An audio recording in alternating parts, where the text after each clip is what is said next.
The first thing we're going to do is remove the trim panels located below the shifter. You're just going to grab this panel, pull it straight off, and just slide it out of the way, set it aside, then do the exact same thing for the opposite side. Then we're going to remove the 2 bolts securing the carrier bearing to the frame of the machine. There's 1 bolt located here, and then 1 bolt on the opposite side in the same location.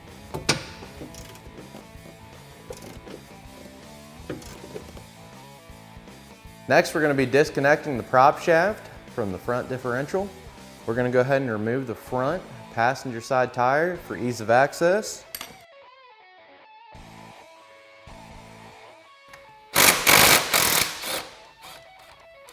Remove the nut and then the bolt, and we're going to slide the prop shaft off of the differential and start sliding it up towards the driver's side as far as we can get it. Go ahead and grab a hold of the prop shaft and pull it towards the driver's side. There's going to be a snap ring up against the bearing on the front side of the prop shaft. You're just going to take a pair of snap ring pliers, reach in here, expand it, and then remove it. Once we have the bearing removed from the prop shaft, we're going to go ahead and clean the bearing surface. Just going to take a little brake clean, spray it onto the rag, just go around and just wipe that bearing surface down. Get it as clean as you possibly can. It's not even a bad idea to take a little bit of Scotch-Brite here and just kind of go around and just polish on that surface a little bit. Just ensure that it's good and clean, no debris, no grease, no buildup or anything like that. Next, we're going to grab our green retaining compound and apply it to the bearing surface on the prop shaft.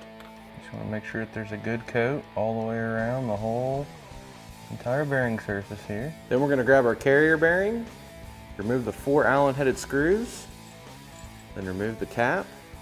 We're going to pull the bearing out of here. And we're going to attach it to the prop shaft with the side with the set screws facing towards the rear of the machine. We're going to remove the set screws and we're going to apply a little bit of Loctite to each of them. Go ahead and reinstall them all, and then we'll go ahead and fully tighten each of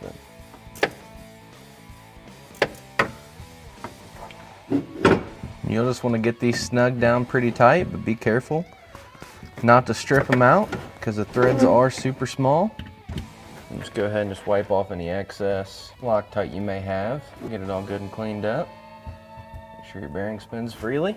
Next, we're going to grab the lower portion of our carrier bearing, the provided hardware, and we're going to install the lower portion of the carrier bearing, making sure that the portion of it that is machined out more so is facing towards the front of the machine. You're just going to take each of your bolts, put your washers on them like this, and on each of the bolts you're going to apply a good amount of Loctite. Then you're going to lay your carrier bearing into place. Make sure that the grease ring lines up with the lower portion of the bearing carrier. Then you want to go ahead and install your bolts on each side, but you do not want to tighten them yet.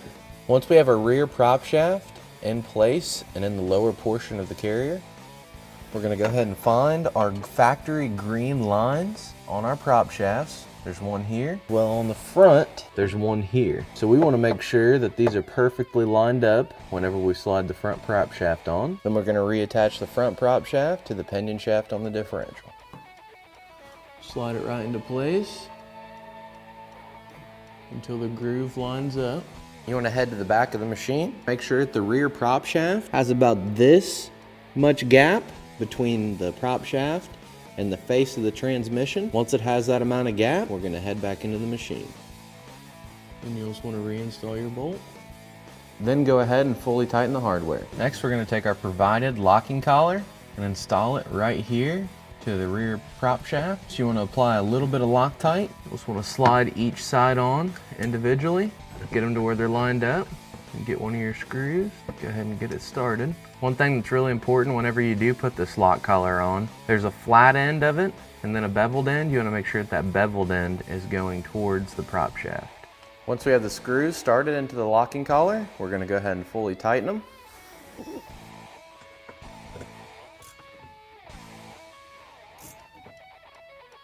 Then we're going to tighten down the bolts that secure the lower portion of the bearing carrier to the frame of the machine. Once they're tight, we'll go ahead and torque them to 45 foot-pounds. Next, we're going to grab the top portion of our carrier bearing and apply Loctite. Once we have our Loctite applied to all 4 of our screws on the top portion of our carrier bearing, we're going to make sure that the SuperATV is facing towards the front of the machine.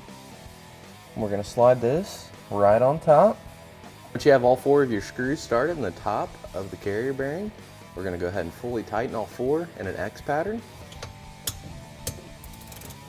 Next, we're going to grab our torque wrench and set it to 20 foot-pounds and go through and torque each of the Allen-headed screws.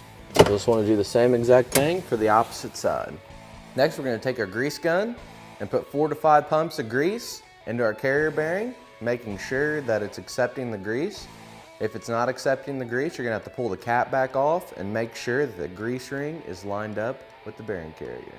Reinstall your trim panels, and that's how super easy it is to install SuperATV's carrier bearing on a Can-Am Maverick X3.